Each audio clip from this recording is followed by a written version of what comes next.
The Dow is down again today. We're watching Wall Street as President Donald Trump's tariffs create uncertainty in the market. Now, at the same time, we get a bit of a silver lining in new data showing inflation slowed in February. Prices jumped lower than economists expected. Here are the numbers. Prices up 2.8% from a year ago and 0.2% from January. Again, a slower bleed than expected. However, we know millions of you are still feeling it when you check out at the gas pump or maybe at the grocery store. And Trump's 25% tariffs on steel and aluminum kicked in today, threatening to push prices even higher. In a matter of hours, the European Union slapped tariffs right back on the U.S., targeting everything from farm products to motorcycles, bourbon, peanut butter, and even jeans. Canada also vowed to retaliate with more than $20 billion in tariffs on the U.S. Trump doubled down on his plans to impose reciprocal tariffs on the U.S. Take a listen. The European Union treats us very badly. They have for years. I saw that. I had it out with them in my first term. It did well, but we had to solve other problems, and we did. But European Union's been very tough, and it's our turn too. You know, we get a turn at that also, but they have not been fair. They sue our companies and win massive amounts of money. They sued Apple, won $17 billion, and they use that for other reasons, I guess, or to run the European Union. So I'm not knocking it. They're doing what they should be doing, perhaps, for the European Union, but it does create ill will. And as you know, we're going to be doing reciprocal tariffs. So whatever they charge us, we're charging them. Nobody can complain about that. Whatever it is, it doesn't even matter what it is. If they charge us 25 or 20% or 10% or 2% or 200%, then that's what we're charging them. And so I don't know why people get upset about that, because there's nothing more fair than that.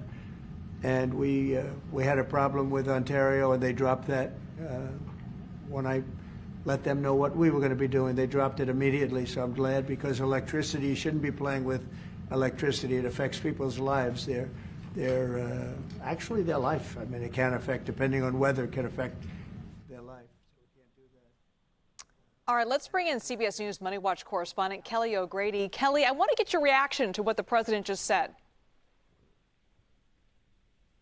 Well, it does seem like we are entering quite a bit of a trade war. I mean, he has threatened come April 2nd for those reciprocal tariffs. They do seem to be stacking up. And, you know, I think what's important, though, is he did just highlight that Ontario kind of rolled back their attempt. So even though that this is feeling very scary, I do want to zoom out that this could be a negotiating tactic. We have seen all of these different countries say things in the news and in the press conferences, but a lot of them have come to the table. So I think with the inflation data that we got today, you know, we're kind of seeing some good things. You are seeing the market react to a little bit more volatility, as we have seen. But I think listening to that specifically, we could be in for more pain. But again, it could be a lot of bluster to get people to the table. Yeah, you mentioned there could be some temporary pain, maybe. How might these countermeasures for the European Union and Canada really impact prices here in the U.S. on you and I?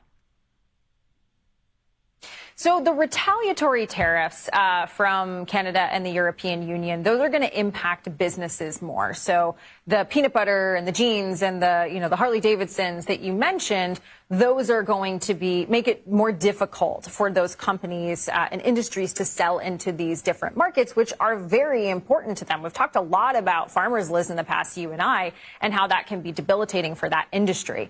It's not going to mean higher prices for us. It's just going to be more difficult for them to sell to those different countries. However, you just heard the president say, well, if they're going to put retaliatory tariffs on us, we are going to slap even more back on them. That's when it hits us, because then it becomes even more expensive to import goods and all sorts of things that we get from these other countries into the U.S., and then that gets passed on to us, the consumer, depending on how much a business that's importing decides to pass that increase on. One thing we know does impact consumers is inflation. I want to dig a little deeper into today's data. What is the CPI exactly, and what does it mean for our wallets? So the Consumer Price Index measures how the prices of everyday goods like food, groceries, airline fares, all sorts of things are increasing monthly and annually as well. So that 2% target inflation-wise that the Federal Reserve has been trying to get to. We have seen the CPI increase over the past 4 months. This last month, though, there was some good news. Like you said, we actually decreased a little bit. It still means that prices are rising, just at a slower rate. So that's kind of what it is and how it impacts our wallets. It just tells you how much more you're going to be paying at the grocery store or for your rent, all these different things. What really stood out to me is that we are seeing a little bit of a slowing in inflation. That is good news because we had been in what we call a sticky inflation environment where it does feel like this rising price trend has been entrenched in our economy. I think where I pause, though, is a lot of this data did not incorporate the tariff impacts that we are likely going to see. Saw a little bit of that original 10% tariff that was slapped on China going all the way back to the beginning of February. But these next few reports will give a more of a complete picture of how tariffs will impact that inflation rate. And that's where you can see it go back up. All right, we'll be watching for those. Kelly O'Grady, thank you so much.